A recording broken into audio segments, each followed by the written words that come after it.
फिर हमारा है कि जो मेटालिक एलिमेंट्स है उसके क्रिस्टल स्ट्रक्चर, तो वो कैसे डिफाइन किए जाते हैं। तो फर्स्ट हमारा है कि सिंपल क्यूबिक। तो सिंपल क्यूबिक में क्या होता है कि atom is located at each end of corner of cube, यानी कि ये क्यूब है तो सपोज इसके सभी एंड्स पर हमारा एक एक एटम रहेगा।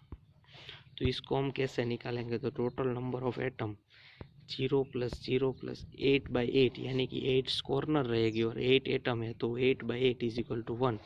तो हमारा 1 एटम सिंपल क्यूबिक में रहेगा और उसके कोऑर्डिनेशन नंबर, यानी कि ये एक एटम है तो उसको ज्वाइंट होने वाले कितने सारे नीबर्स यानी कि नज़दीक के एटम रहेंगे, तो इसमें 6 है तो कोऑर्डिनेशन हमारा 6 रहेगा कोऑर्डिनेशन नंबर। फिर एटॉमिक रेडियस, तो सपोज इधर आप एक फिगर देख सकते हैं, इसमें आपको दिखाया गया है कि यहाँ इन दोनों के बीच में डिस्टेंस क्या है, ए है, इनको ए बोलते हैं और ये हमारी रेडियस है, ये आर हो गई, ये एक आर हो गई, तो यानी कि ए = 2r, आर = 2a। तो वैसे भी आप डिफाइन कर सकते हो।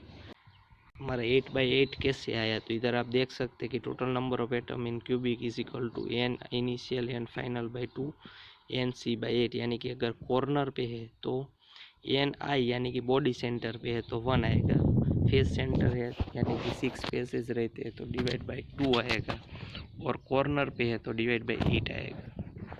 Coordination number is nearest neighbour of atom in crystal, when coordination number is large the structure is more closely pack होता है। फिर हमारा है कि एटॉमिक पैकिंग फैक्टर क्या होता है, तो APF यानी कि atomic packing factor, packing of crystal structure of material is known as atomic factor. Density of atomic packing in crystal is determined by atomic factor. तो उसकी डेंसिटी हम एटॉमिक फैक्टर से निकाल सकते हैं। तो इधर आप देख सकते हैं इसका फॉर्मूला क्या है, तो volume of atom per unit cell upon volume of unit cell, तो volume of atom per unit cell upon unit cell, इसको आप number of atom per unit cell into volume of atom upon volume of total unit cell भी आप लिख सकते हैं।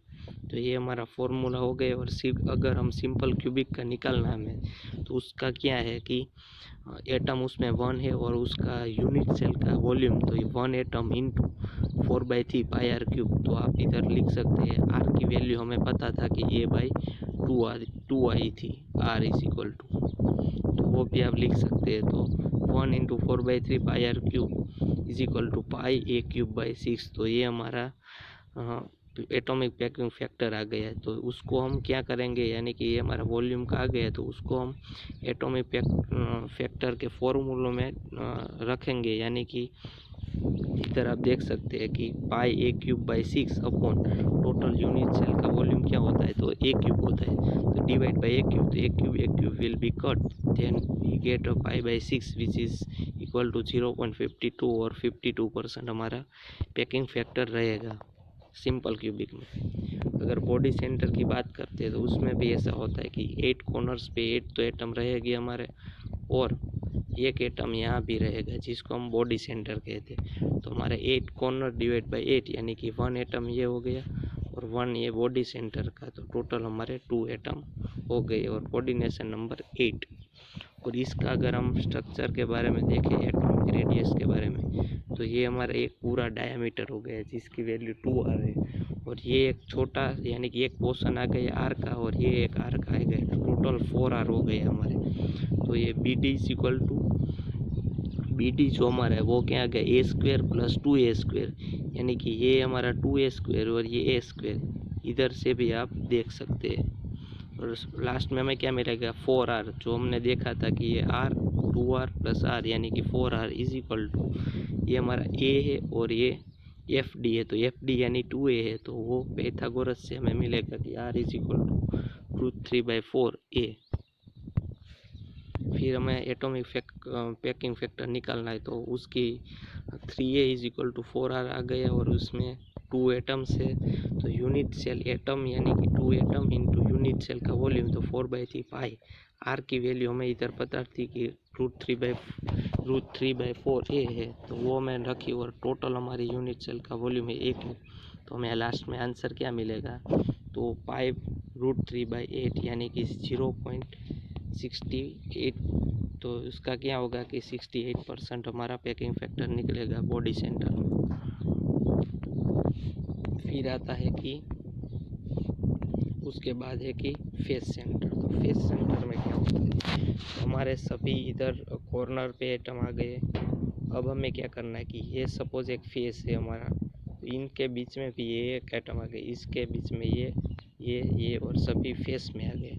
तो face का एटम्स की टोटल एटम निकालने के लिए हमें क्या करना पड़ेगा, 8/8 कॉर्नर का, यानी कि 1 एटम आ गए। 6/2 हमने आगे देखा था, अगर फेस है तो n/2, यानी कि टोटल फेस है 6/2, तो हमें ये 3 मिलेगा। तो इन दोनों के एडिशन से हमें 4 मिल गए, तो हमारा टोटल 4 एटम आएंगे। और कोऑर्डिनेशन नंबर हमारा 12 है इसका। फिर एटॉमिक रेडियस निकालनी है, इधर आप देख सकते हैं ए सी इक्वल टू क्या है, तो ये हमारा ए है, ये सी है। तो ए सी यानी कि ये 4r क्या हो रहा है, ये r + r, ये 2r है और ये इधर r, तो टोटल हमारा 4r हो गया है ये पूरा। और अगर पाइथागोरस से हम निकालेंगे तो ये प्लस ए स्क्वायर, यानी कि ये मिलेगा। तो ये ए स्क्वायर है, ये भी ए स्क्वायर है, तो ये हमारा क्या मिलेगा, 2a²। तो 2a² is equal to 16r²। तो r² is equal to 2a²/16, यानी कि r is equal to a√2/4। तो r is equal to a2√2, वैसे भी आप लिख सकते हैं। तो अभी हम क्या करेंगे, हमारे टोटल एटम 4 है, तो ये 4 आ गया। इधर रेडियस का स्क्वायर √2a/4 का स्क्वायर, और क्यूब निकलेगा, πr³ है। और इसमें क्यूब क्या आएगा, ए क्यूब। तो ए क्यूब का फॉर्मूला भी आप ए क्यूब लिख सकते हो, और ये कट हो जाएगा। तो हमें लास्ट आंसर मिलेगा π/3√2, जिसको हम ऐसे भी लिख सकते हैं। इधर आप देख सकते हैं कि हमारा कैसे लिखा हुआ है, 0.74, यानी कि 74% हमारा एटॉमिक पैकिंग फैक्टर रहेगा इसका। तो भी हमारा आएगा कि हेक्सागोनल क्लोज पैक। तो इसमें क्या है, HCP। तो इसमें 12 एटम रहते हैं, ये ऊपर 6 है, नीचे 6 है, और बीच में कौन कौन से एटम्स, यानी कि कॉर्नर में 2 बेस पे है, 3 इंटरनल एटम है, ये इंटरनल 3 है। तो इधर है कि 12 atom are located at each of the 12 corner, 2 base centre and 3 internal. तो 2 बेस सेंटर में रहेंगे और 3 इंटरनल में रहेंगे। टोटल एटम कितने हैं, 3 प्लस ये 3 इंटरनल में है वो 3 प्लस 2/2 यानी कि 2/2 यानी कि 1, 12/6 यानी कि 6 फेजेस में। तो वो हमारा मिलेगा ये 2 + 1 + 3 यानी कि 6 हमें मिलेगा। ये हमारा 2 + 1 + 3 जो हमें 6 मिलेगा, और कोऑर्डिनेशन नंबर है 12। अब रेडियस की बात करें तो उसका वैल्यू आएगा a/2 रेडियस हमारी। तो अब हम फॉर्मूलों में अप्लाई करेंगे कि हमारा एटम 6 है और उसकी रेडियस जो है वो a/2 थी हमारी।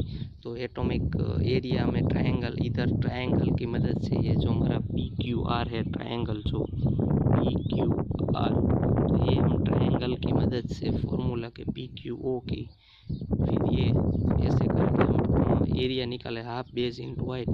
तो बेस ए है और हाइट हमारी है a sin θ, तो हमें ये मिल जाएगा a² sin 60/2।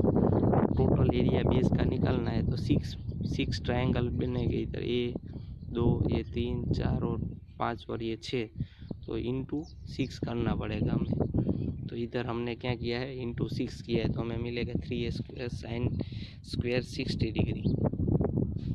और अब हमें क्या करना है कि वॉल्यूम ऑफ यूनिट सेल निकालना है। तो उसमें क्या करना पड़ेगा कि सबसे पहले हमें बेस का प्लेन, यानी कि जो हमने पहले निकाला था वो हमारा, ये अगर हमारा हेक्सागोन है, उसका हमने जो ये एरिया निकाला था वो तो हमारा आ गया, लेकिन उसके मल्टीप्लाई में हाइट भी करनी पड़ेगी, तभी हमारा ये पूरा वॉल्यूम अंदर आएगा। तो इनटू हाइट यानी कि C।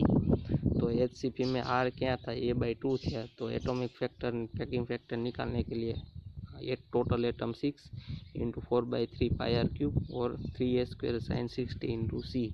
तो वैसे करके हमें क्या मिलेगा लास्ट में 0.74 यानी कि 74% हमारा एटॉमिक पैकिंग फैक्टर रहेगा।